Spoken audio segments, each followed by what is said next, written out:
Le contrat de travail lie l'employeur au salarié. Il définit sa rémunération, ses horaires, les protections auxquelles il a droit et ses obligations. Ce contrat repose sur une relation spécifique, le lien de subordination. Les juristes romains, pour penser ce type de figure, ont dit, au fond, celui qui est payé pour travailler sans être propriétaire du produit de son travail, c'est comme s'il était à lui-même son propre esclave et qu'il se vendait lui-même. La formule en latin, c'était locat se, ça veut dire il se loue. Donc à l'origine du contrat de travail, il y a l'idée d'une location de choses et d'une location de soi-même. Et cette figure va courir jusqu'à la Révolution française. Et dans le Code civil, le louage de service apparaît encore comme une variante des louages de choses. Donc le processus d'invention du contrat de travail, si je prends le cas de la France, se déroule sur tout le XIXe siècle. L'expression elle-même ne commence à s'imposer qu'à la fin du XIXe. On va continuer à parler de louage de service, et on est encore dans un monde où l'artisanat joue un rôle important. Mais pendant toute cette période intermédiaire, il y a des débats juridiques sans fin sur la nature de ce contrat impossible à penser. Comment, dans une société libre, il peut y avoir des êtres humains qui soient entièrement sous les ordres d'un autre dans une société démocratique. Vous voyez bien qu'il y a une antinomie latente. Le contrat de travail, sous sa forme standard, actuelle, dans tous les pays, que ce soit de droit anglo-saxon, soit de droit européen continental, donc nous sommes bien d'accord, le salarié est quelqu'un qui reconnaît à quelqu'un d'autre, son employeur, le droit de lui donner des ordres. On renonce à une certaine liberté de comportement, au moins à l'intérieur de certaines limites. En échange de cette renonciation, on reçoit une rémunération qui ne peut pas être fondamentalement dépendante de l'activité économique. L'idée, c'est une rémunération qui ne dépend pas trop directement de l'activité économique, mais on accepte de rentrer dans une relation de subordination. Les économistes ne pensent pas en termes de subordination. Alors il y a des raisons techniques à ça et il y a des raisons historiques. Les économistes considèrent que, de manière implicite, si on arrive à assurer dans un pays le plein emploi, on règle le problème du pouvoir et on règle le problème de la subordination parce que quelqu'un qui n'est pas content de son emploi, il peut le quitter pour en retrouver un. Il n'y a pas à payer un prix très fort, à être au chômage, potentiellement au chômage pendant longtemps. Donc cette question de la subordination, elle ne s'est pas posée parce que les économistes réfléchissent en fonction des institutions dans lesquelles ils vivent et ce n'était pas une question qui était pressante par rapport à, par exemple, les questions de l'économiste de l'emploi dans les années 60-70. Ce n'était pas la subordination parce que, encore une fois, on était dans un contexte de plein emploi. C'était par exemple le problème des discriminations. Donc ça n'a pas trop été pensé, ce rapport de subordination. Et puis, ça a posé des questions de pouvoir, et les questions de pouvoir, donc les économistes ont du mal à modéliser le pouvoir, et c'était des questions qui, à nouveau, sont normatives, et donc qui ne plaisaient pas trop aux économistes. Alors, on les a sortis par la porte, et ce qui est très intéressant, c'est que ça revient par la fenêtre aujourd'hui. La nature du lien de subordination entre le salarié et son employeur, elle est double. On va dire, il y a une nature formelle, juridique, la nature apparente, c'est-à-dire pour un moment donné, le salarié se met aux ordres de l'employeur et dans les limites définies par la loi, il doit accomplir le travail que lui désigne l'employeur.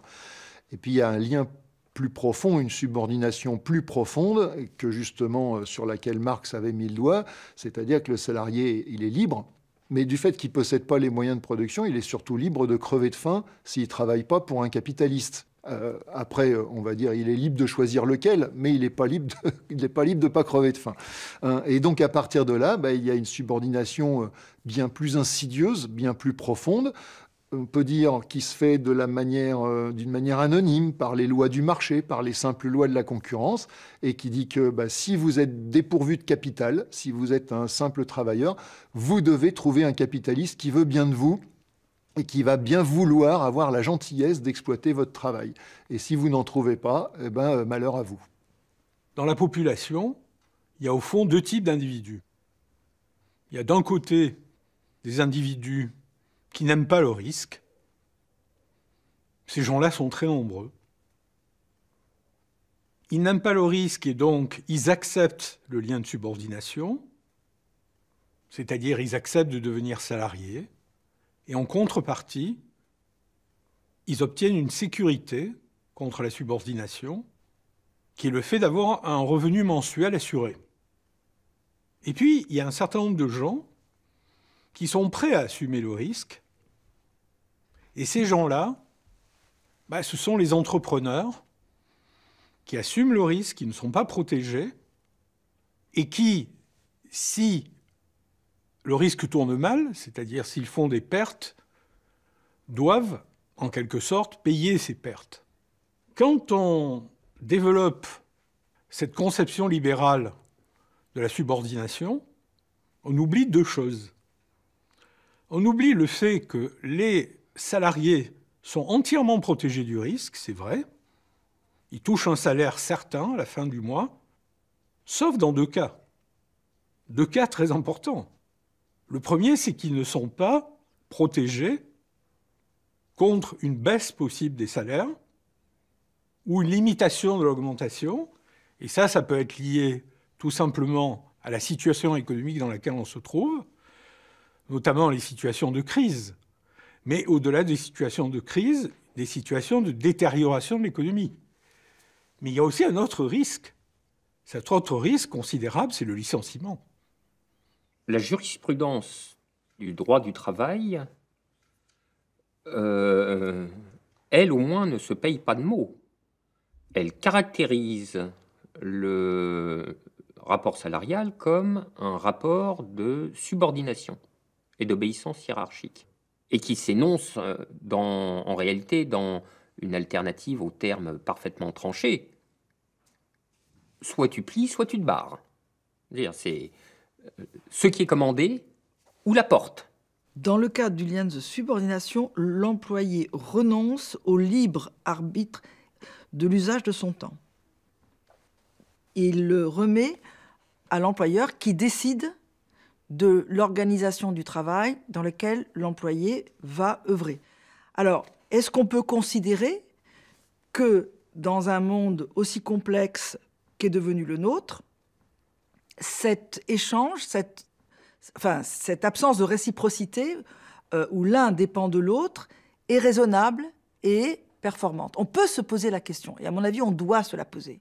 Parce que ce dont on s'aperçoit, c'est que, et c'est pour ça que certains disent qu'il faut libérer l'entreprise sans libérer véritablement les salariés du lien de subordination, on a besoin de la capacité d'initiative, de l'intuition, de l'expérience, de l'inventivité des salariés pour que l'entreprise soit efficace et que le travail réalisé par chacun porte ses fruits. On en a besoin.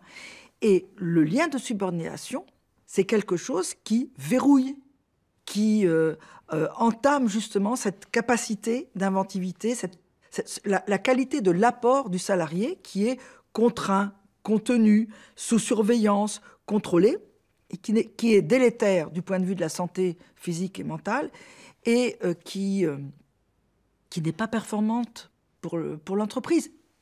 Cette définition de la subordination, que les juristes ont dû construire en droit pour trancher les litiges, évidemment, elle est un très mauvais instrument pour gouverner l'entreprise. Vous voyez ? Donc très vite, c'est fait un décalage. Qu'est-ce que vous pouvez imaginer ? Vous avez un conflit entre l'ingénieur carrosserie, l'ingénieur du dessous, et le chef arrive, il dit je vais trancher pour le carrossier. Il va éviter le chef. Certes, il pourrait mobiliser le jugement de subordination, mais il ne va pas abuser d'une position d'autorité que lui donnerait la justice à ce moment-là. Donc en fait, on a un décalage entre un concept juridique qui a, en quelque sorte, qu'on a dû développer pour créer la légalité de la situation, et une réalité du travail qui est incompatible avec la subordination. Donc là, il y a une absence, un vide total, qui fait que personne ne remet en cause le lien de subordination, qui est un archaïsme absolument inouï. il y a un impensé sur cette possibilité de remettre en cause le lien de subordination. Parce que, dans les esprits de l'opinion publique, l'entreprise appartient au patronat. Et donc, le salarié, quelque part, appartient au patronat.